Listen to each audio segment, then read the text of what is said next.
mission of the community college is to educate all members of the community. So when we say we are the community's college, we mean every person who lives in that community. And that could be someone who is homeless. It could be someone who is seeking a 2-year degree to transfer to a university. It could be someone who just needs to keep their CEUs or licensures up to date. So we do a lot more than what people think traditionally of us. And this program, the MCSA welding program, fits directly within our mission to serve every member of the community. So Iowa Works is the local one-stop that serves Clinton, Jackson, Scott, and Muscatine counties. And Eastern Iowa Community Colleges is the contracted provider of Title I programming. And Title I funds are in place to help upskill the local workforce and to meet those needs of employers. So that's why this was really an ideal project for us. It focused directly on what employer needs are and making a direct link between job seekers and employment needs in Muscatine County. MCSA exists to fill gaps in the community. We're the voice and innovation for those in need. So we provide shelter, supportive services, healthcare, anything around that can get people in a position where they're sustainable are the things we look to do. And so income's a big piece of sustainability with housing. You know, the leading cause of homelessness is lack of affordable housing. So if someone can improve their income, often that's surmountable. And so anytime we can engage around income and income opportunities and improve, if you think about it, but not even improve the income opportunities, we're also improving education through this particular program, thanks to MCC. That's a win-win-win for our clients. It's a win for our community, and it's certainly a win for long-term for the clients' families. So many things from MCSA have come out of a single conversation. And in this particular case, Scott Dalkey, our program director, was speaking to Bob Albee, who's the past president of MCC, about a conversation he had with Hoffman Incorporated, who is a supporter of MCSA, and a need they had for welders. And we obviously have a lot of folks here that would have a better opportunity if their income improved. And so from that, Bob got busy and headed back to MCC and had some conversations there, and all of a sudden, we had people at the table from MCC, and it was just an amazing outcome because the folks at MCC, the energy they brought immediately to it.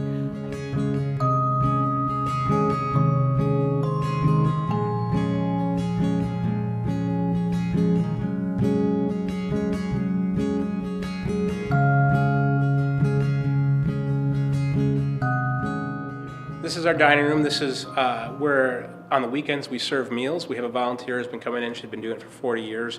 She's actually 96 years old herself, and she'll serve a meal. And she gets about 40 to 60 people in here each Saturday to feed a meal. This is also where the welding students have been taking their classes. They'll get up at 6 in the morning, and then they'll be down here by 7 to do their pre-studying, their student-led studying, and then their teacher Mike will come in here at 8. We knew that a lot of the guys wanted to get their eyes checked before they started welding, so they were able to access our eye doctor down here. Dr. Corpy comes in once a month, and he'll do a free eye exam for them, and he'll give them a pair of glasses for $10. I don't know where else you can get a pair of glasses for $10. This is what we use to feed the residents here. A lot of times, for catering events, they'll have leftover food, and if they have leftover food, they'll donate it to us. And our staff will put it in the crock pots for the residents, and then come about 4:30, the residents will come in here, and they'll set up the meal and plate the meal.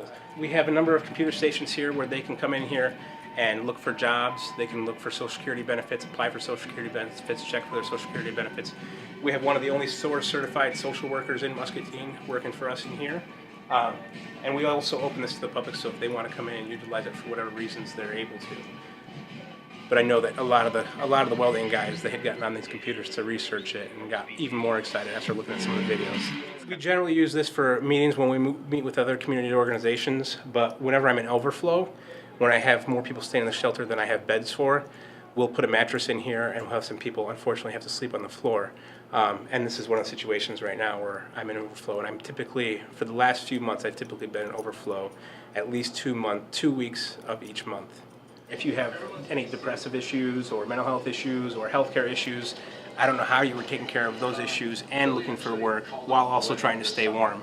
So we're really glad that we have this building, this room, so that they can come in here and hang out during the day, check on their job applications in our computer lab, and we keep it stocked full of cereal and dry goods that they can use to feed themselves throughout the day. Those are all donated to us by the community.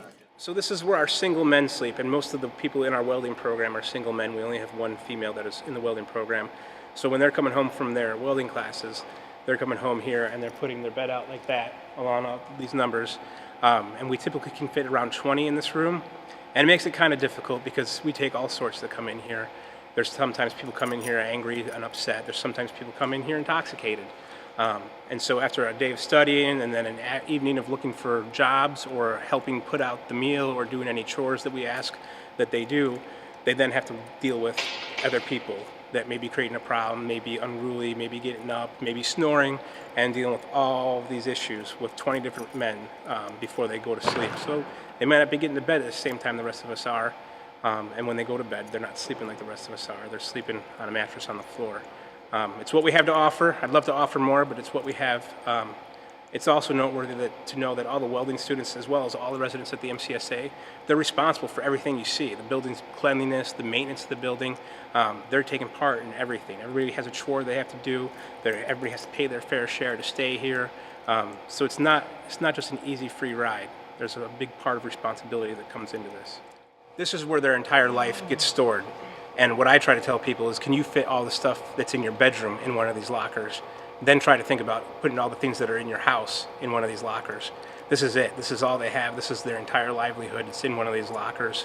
And it's kind of unfortunate. But these guys are making the best of it. Especially these welding students are going to have an entirely different future for themselves. My name is Miguel Adams.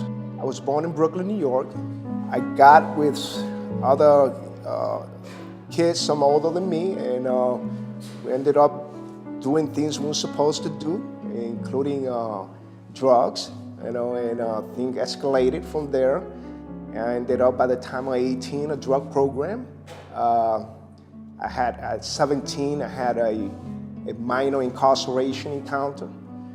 And after that incarceration, during my 18, 19-year-old, I wanted to get a job with the city, like any other young people. And they would ask me for my certificate of conduct. Back in those days, they didn't do the background check on the computers. So you had to go to the police station and ask for a printout of your background. So that alone, right there at a very young age, disenfranchised me from getting a job.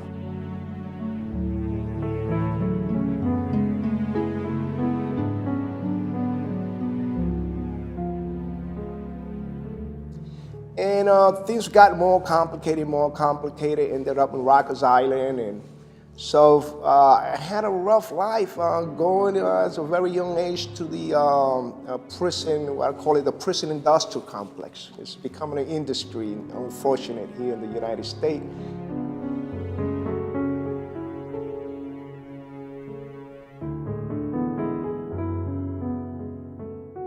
By the time I was 28, I had a diagnosis of AIDS in 1991.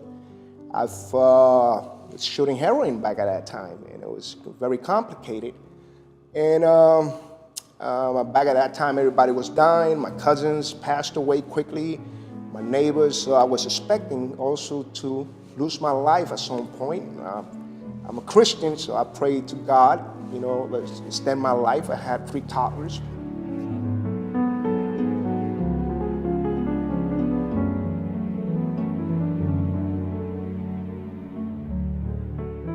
I tried renting, and I couldn't find a place because of the same dynamic of, I went to some landlords here. They've made me fill out paper, my background. My credit's not the greatest, but also the background check was what kept me alone, away from a landlord that gave me an apartment here. So I just, said, look, I got to do this on my own. I don't like being nobody's place. I told my sister, thank you very much. I went to the local shelter. And there I met some great counselors, and they gave me a list, a bunch of landlords. Some landlords wouldn't reply back to me, but I found a landlord who didn't care about my past as long as I had an income. The shelter gave me that list, so that was good. And by the time I was there, it was very good. They supported me very good, and now they offer me this program, this welding program. I've been surprised. We started out asking everybody who would be interested, and the responses we got were everybody. and we had to figure out who was actually going to make it, who wasn't going to make it, and a lot of the people that initially said yes wound up not being the people that actually got into the program. The ones that got in the program had initially told me no. They didn't think they were capable of doing it. One guy, Joey, he told me that he's 150 pounds. There's no way he could be a welder. I said, well, what about your weight makes you, not able to weld? And he says, well, I got a bad rotator cuff. I'm like, well, if you can get through a couple weeks, your medical insurance will pick it up. He says, well, Scott, I've never thought about medical insurance before. I said, well, Joey, this is going to provide, the things you've always heard other people talking about. It's going to give you medical insurance. You can get that rotator cuff fixed. My name is Joey Guillen. I attended high school in Columbus Junction as well as Roundy Elementary out there. I'd had my place on my own for off and on since I was probably 19. But I kind of just wanted to get out of my parents' house and go get a place and do it again on my own. And the MCSA was a place I had been before, and they really help you get on your feet. So I just had that goal in mind to get a job and just save up some money and get going, and I knew that I could get out, so that was the goal. If I had worked 40 hours at the place I'm employed at right now, it would be a little harder to compensate, I guess, for what I have. I have a lot of fines, so I guess getting this job and moving up and a pay increase, pay wage would be very beneficial. Because you think, oh, well, they are living in a homeless shelter, so they don't have jobs. Most of them had jobs besides living in a homeless shelter. It just wasn't enough money because of maybe old court costs or fees or things that they're trying to pay off or their child support. It isn't enough for them to live on independently. I started the program and I didn't believe that, I had a lot of questions. If I was doubting myself, was this for me? Did I get myself into the wrong thing? Should I just take 40 hours at Yaki Shack? But towards the middle, I'd gotten very inspired just by the people around me. At the MCSA, the staff pushing me, as well as some of the guys that live there, people at work, people at church, my family. We're all just kind of telling me, just go for it. We're just excited to see some of these guys go from not being able to think they can do it to walking around here with some swagger and just picking through life's problems, and they're addressing life issues differently than they used to. Come living in poverty, you learn different survival habits, and some of those habits are hard to break. And I know Travis, we've had to work pretty hard with. He's got a lot of those survival habits, and he's very brash. So when some of the issues came up, I'd have to pull him aside and be like, if you're making a welder's wage, Travis, you can't be reacting like that. And I took him for a ride in my car once, and he says, you know what, Scott, you're right. I'm not going to do what you think I'm going to do. I'm just going to walk away from the situation. And he did, and it's had a great outcome for him.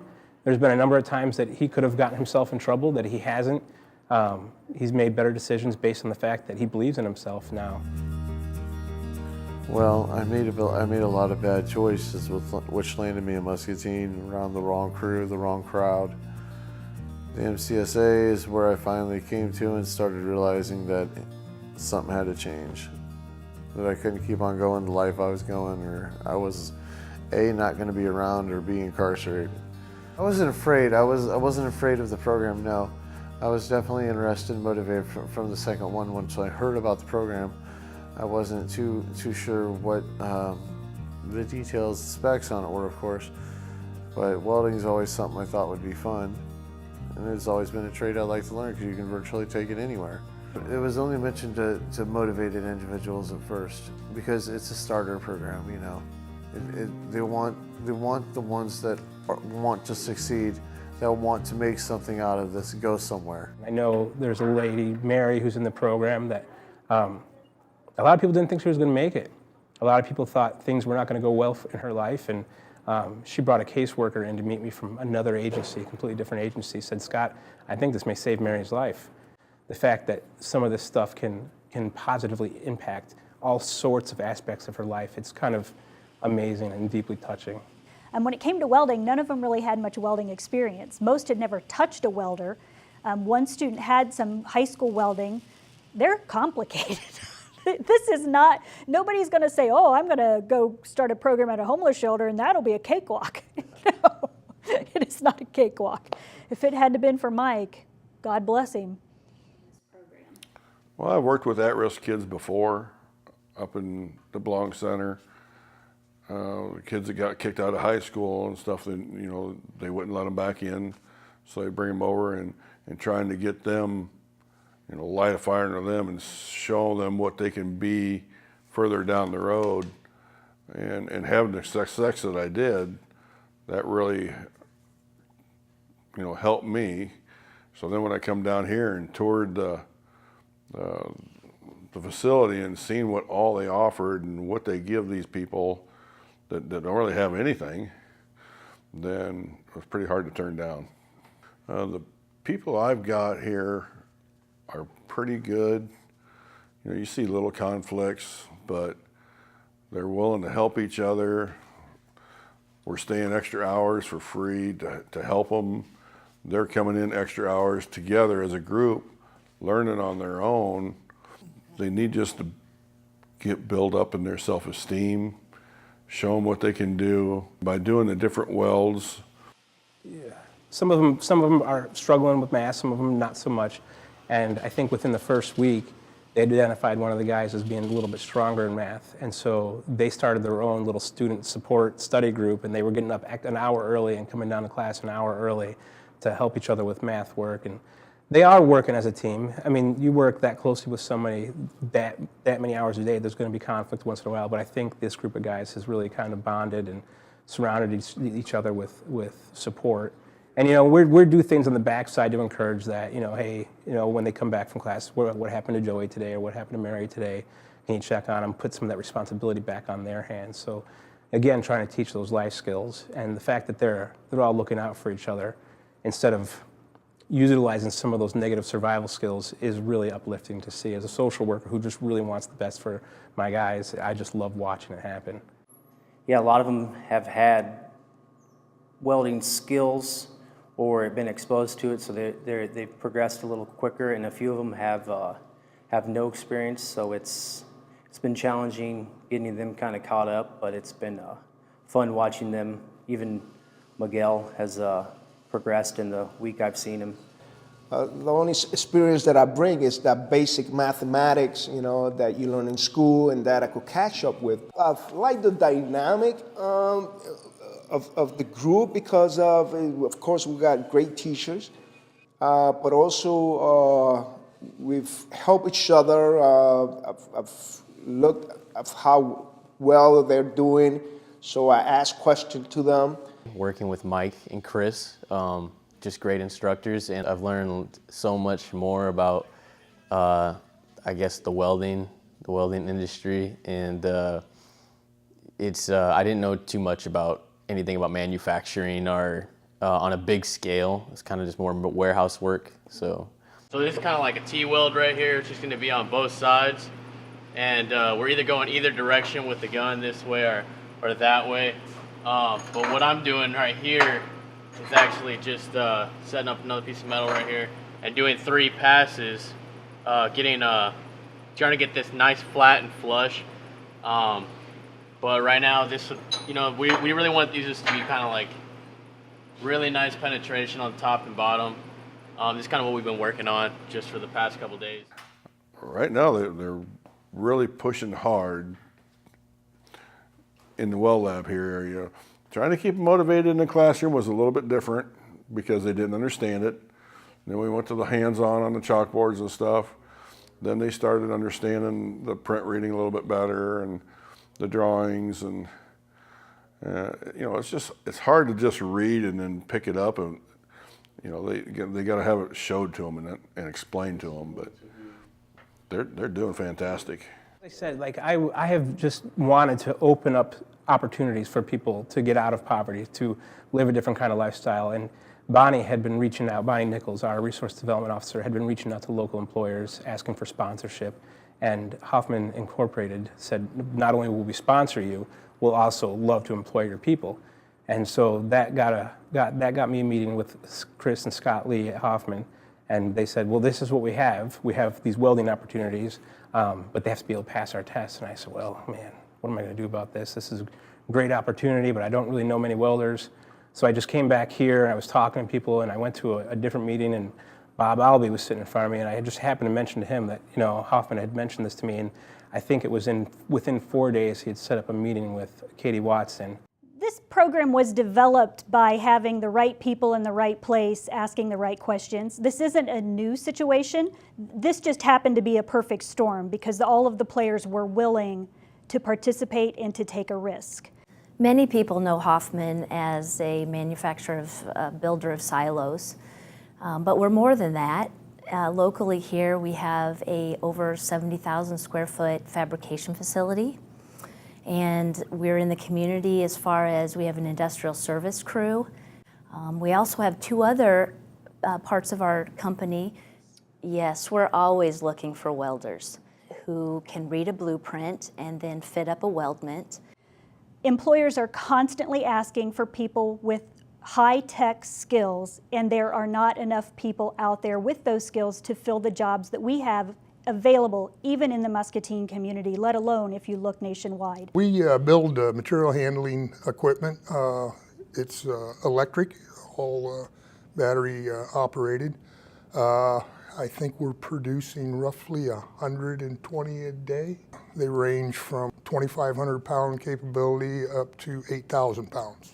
The end user of our trucks would be distribution warehouses or any place that needs to move material. So, some of our bigger customers would be Amazon, Walmart, Home Depot. We are projected to go up in build rate on some of our product lines, which puts a little bit more stress on our welding department because everything has to go through the welding department. That's one of our core competencies. The combination of the increased build rates and new product lines coming on forces us to bring more welders on.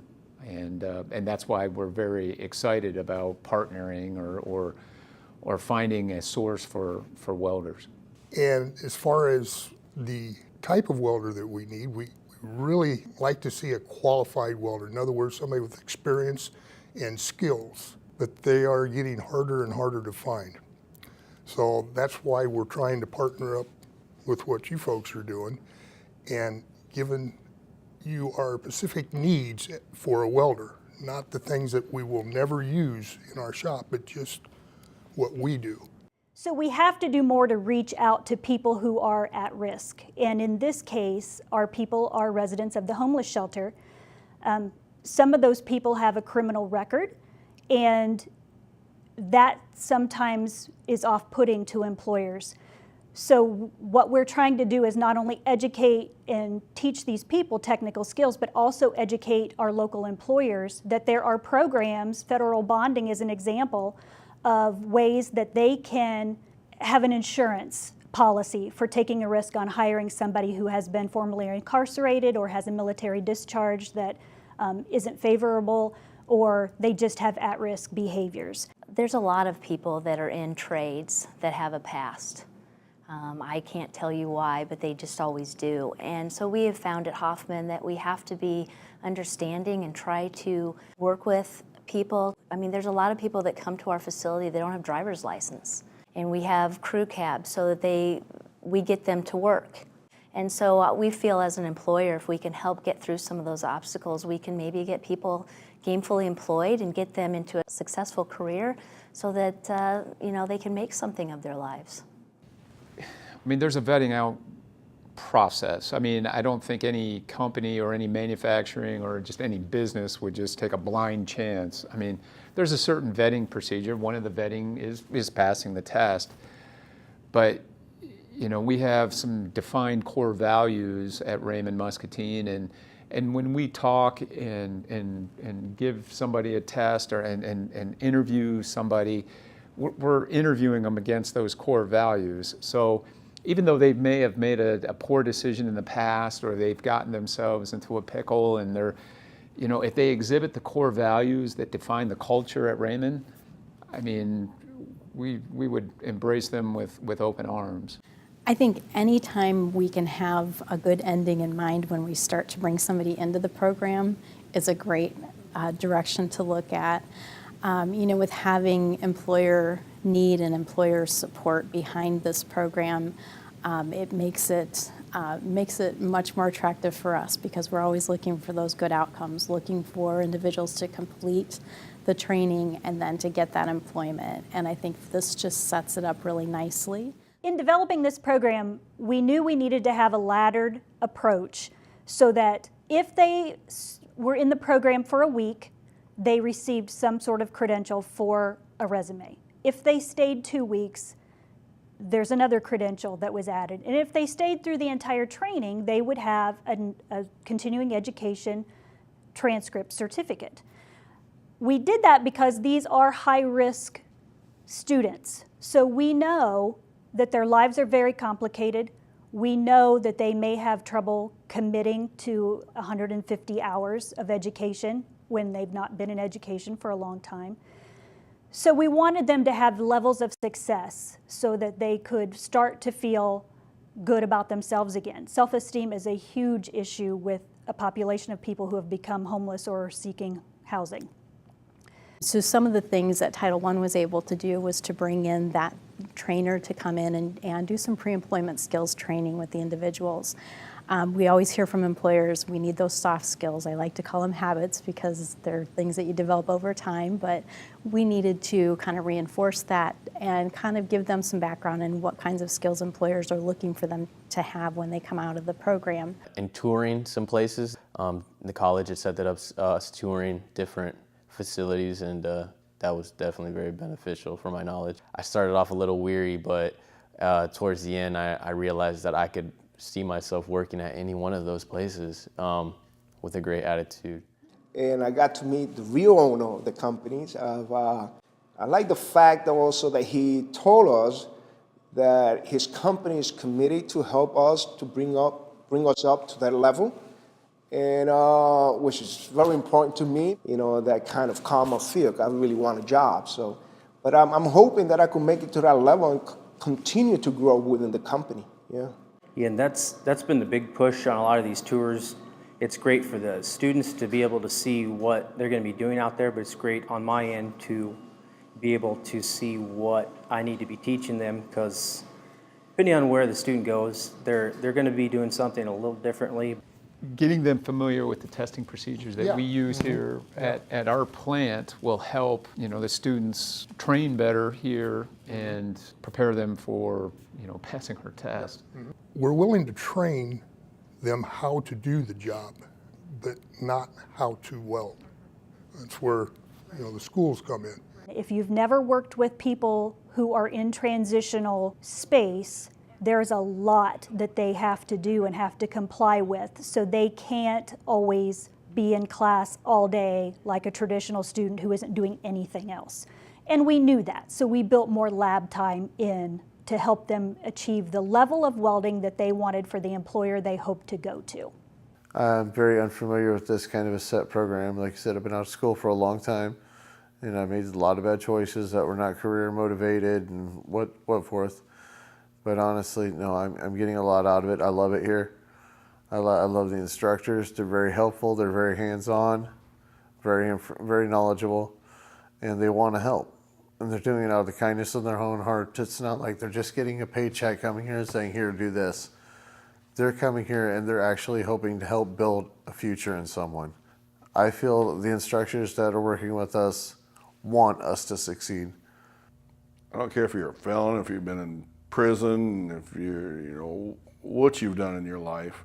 Makes no difference to me. As long as I can teach you to better yourself, then I've done my job. When we say pathway out of poverty, from our perspective at MCSA, it's we want to continue to serve and serve well, and we want to continue to look at opportunities on how we more comprehensively serve all the different areas to allow the folks that may right now have a circumstance where they need to stay with us or be at risk of homelessness, but to reach sustainability so those things are in their past and they can focus and find their true potential. Because when you're dealing with homelessness and being at risk of homeless, it's very difficult to reach your potential. So income and income improvement is just is a need, and it's an area that now, thanks to some of the work we're doing, that we can focus more on.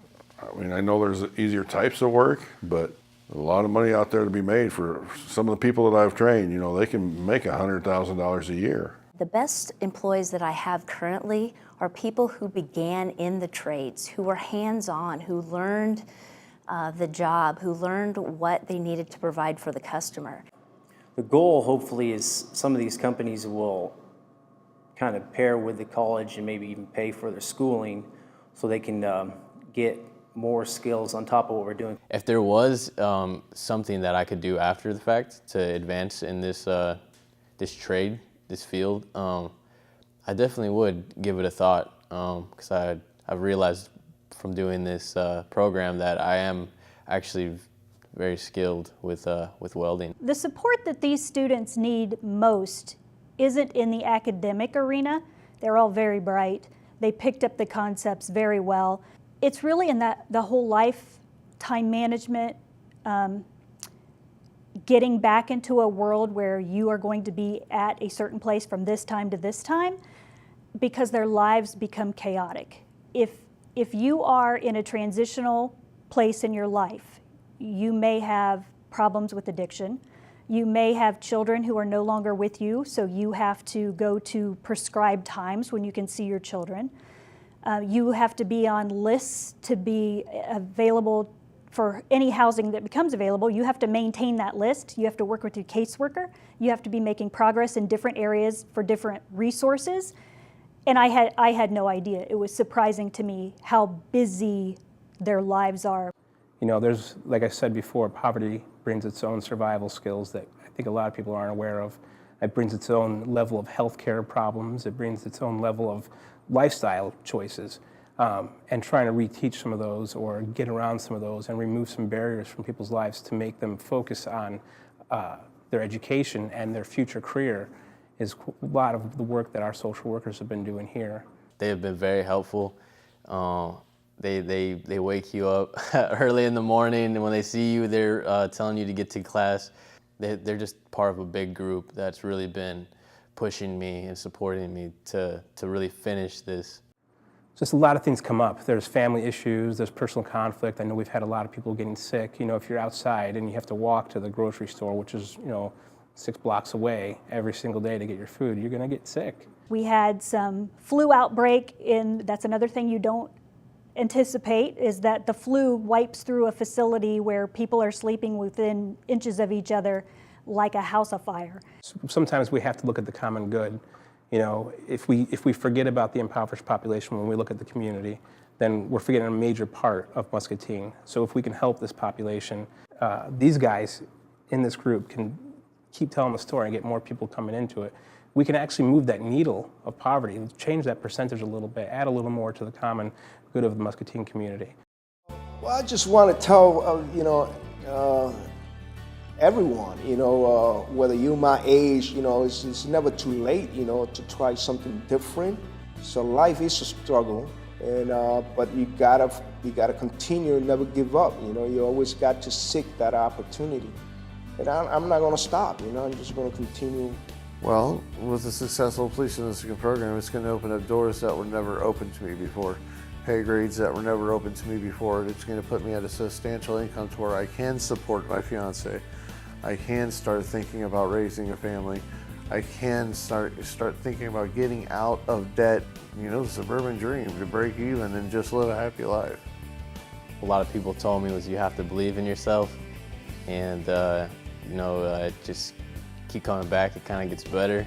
Something was just telling me that this is it's going to take me somewhere, and it's going to benefit me. So, you talk about folks from MS or MCSA and that grit and that determination, that falls right in line with that strong work ethic. So I know they have that, and I know they bring that. What I love about this is just that we take someone, like I said before, that's kind of down on their luck, and hopefully just turn things around for the better for them, and just give them a little confidence and someone to kind of believe in them. I hope that from this pilot opens up the doors for different types of pilots and different types of certifications and opportunities that we can continue to collaborate on. And the only outcome from that is more people being stable within our community. I certainly hope that this is very much a pilot project, that people see this and realize what a great opportunity it is all the way around. Our goal is that it doesn't end here, that they'll continue to go to school, because Again, these are very bright people. They have some things that they're dealing with, and they have some battles to fight, but we all do, really. And they just need a chance, and that chance has to come at the right time. What would success look like for each of these guys if in 5 years they're still working as a welder? You know, I love hearing them come back and tell me that they never thought welding was going to be something they did, but they absolutely love it. They love creating something. You know, they're gonna go literally from being homeless to possibly making a middle-class income, you know, overnight, and that's just terrific for them to change their futures, and it makes me feel like we're actually going to do something for this community.